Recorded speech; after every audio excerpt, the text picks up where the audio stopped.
गंगावती के महाराज की बड़ी बेटी का विवाह होने वाला था।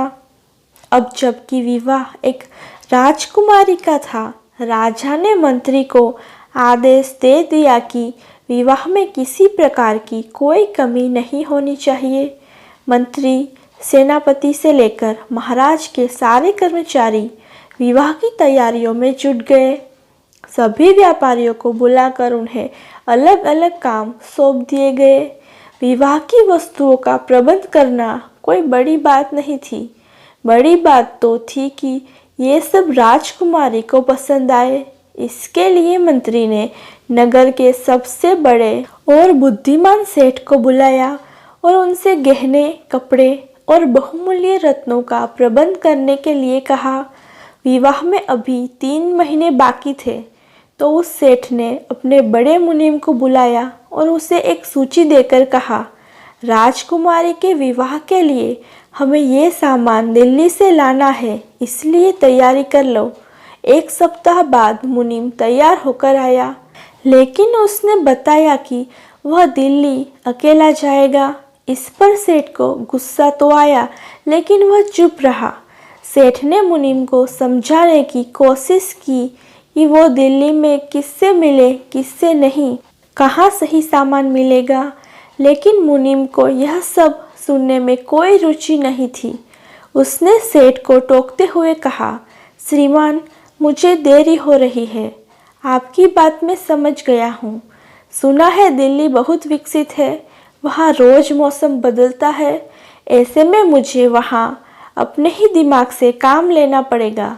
इतना कहकर मुनीम सेठ को प्रणाम कर अपने ऊंट पर सवार होकर दिल्ली के लिए निकल पड़ा। सेठ खुद को सबसे ज़्यादा बुद्धिमान मानते थे, इसलिए उन्हें लगा कि उनका मुनीम उनकी बात ना सुनकर उनका अपमान करके गया है। इस बात पर उन्हें बहुत गुस्सा आया। अब उनके अंदर बदले की भावना जाग उठी। वे मुनीम के घमंड को चूर चूर करना चाहते थे। बैठे बैठे उन्होंने मुनीम को सबक सिखाने की एक तरकीब सोची। उन्होंने नाई को बुलाकर अपने सिर के सारे बाल कटवा दिए। नाई के जाने के बाद सेठ ने सब बाल इकट्ठा किए और सोने की जरी वाली पोटली में भरकर अपने छोटे मुनीम को बुलाया।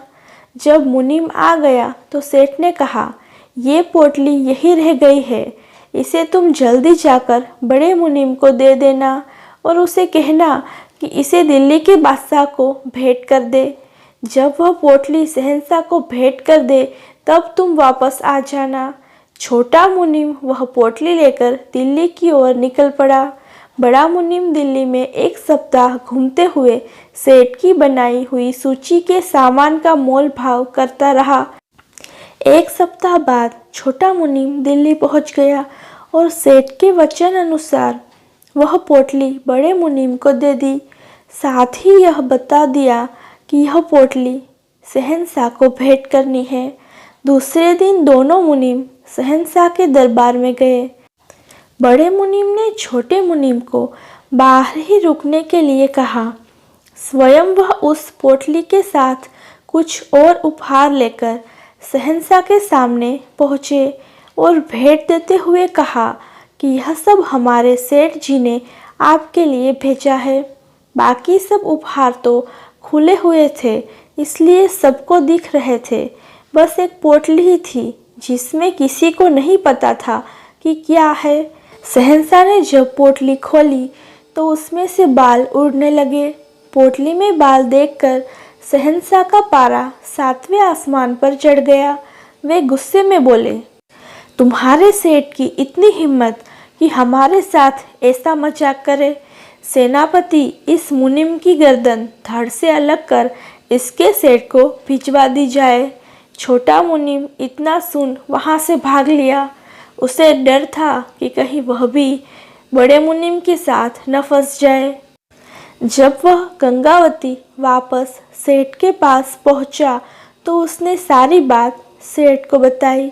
सेठ छोटे मुनीम की बात सुनकर बहुत खुश हुआ और उसने उसे बताया कि यह सब उसका ही किया हुआ था। वो बड़ा मुनीम बहुत चतुर बन रहा था, इसलिए उसे सबक सिखाने के लिए ही मैंने ऐसा किया। छोटा मुनीम यह सुनकर बहुत खुश हुआ। अब उसे मौका जो मिलने वाला था बड़े मुनीम की जगह पर काम करने का। 1 महीना बीता ही था कि सेठ ने देखा बड़ा मुनीम एक काफिला लेकर वहां पहुंचा। सेठ ने हैरान होते हुए पूछा, शहंशाह ने तो तुम्हारी गर्दन काटने का हुक्म दिया था, तुम जिंदा वापस कैसे आ गए? मुनीम ने उस सवाल का जवाब दिए बिना सारा सामान और बादशाह की तरफ से भेजी गई भेंट भी सेठ के हवाले कर दी। इसके बाद उसने कहा, सेठ जी, मैंने आपका नमक खाया था, आज उसका कर्ज उतर गया है। आपने तो मेरे प्राण ले ही लिए थे, इसलिए आज के बाद मैं आपके यहाँ नौकरी नहीं करूँगा। इतना कहते हुए मुनीम अपने घर चला गया। उधर सेठ का मन बेचैन हो उठा कि ये सब हुआ कैसे। ये जानने के लिए वह बड़े मुनीम के घर गया और उसके सामने हाथ जोड़कर उसे सब बताने के लिए कहा। तब मुनीम ने बताया कि जब शहंशाह ने उसकी गर्दन काटने का हुक्म दिया था तब अपनी बुद्धि चलाई। उसने उड़ते हुए बालों को दौड़ दौड़ कर पकड़ना शुरू कर दिया, उन बालों को माथे लगाकर चूमने लगा, साथ ही कहने लगा कि मेरी गर्दन अभी के अभी काटी जाए। इसकी इस हरकत से दरबार के सभी दरबारी हैरान रह गए। वजीर समझ गया कि इन बालों के पीछे जरूर कोई राज छिपा है। वजीर ने कहा, बादशाह सलामत ने तुम्हें माफ़ किया, लेकिन वो इन बालों के बारे में जानना चाहते हैं। तब बड़े मुनीम ने बताया, हमारे सेठ अक्सर ही साधु संतों की सेवा करते रहते हैं। उन्हीं की सेवा भावना से प्रसन्न होकर एक साधु ने अपने बाल देकर कहा था कि इसी अपने तिजोरी में रखना, वह कभी खाली नहीं होगी। बड़े मुनीम की यह बात सुनते ही वजीर खुश हुए। उन्होंने बादशाह को सारी बात समझाई और खजांची को हुक्म दिया कि वह बालों की पोटली खजाने में रखी जाए। बादशाह ने इस बात से खुश होकर खुशी खुशी मुझे बहुमूल्य भेंटों के साथ विदा किया। यह सब सुन सेठ का अहंकार और गुस्सा दोनों दूर हो गए।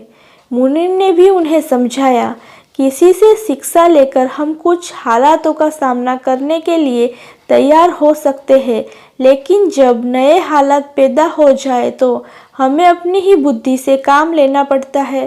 सेठ को अपनी गलती का एहसास हो गया था और उसे शिक्षा भी मिल गई थी।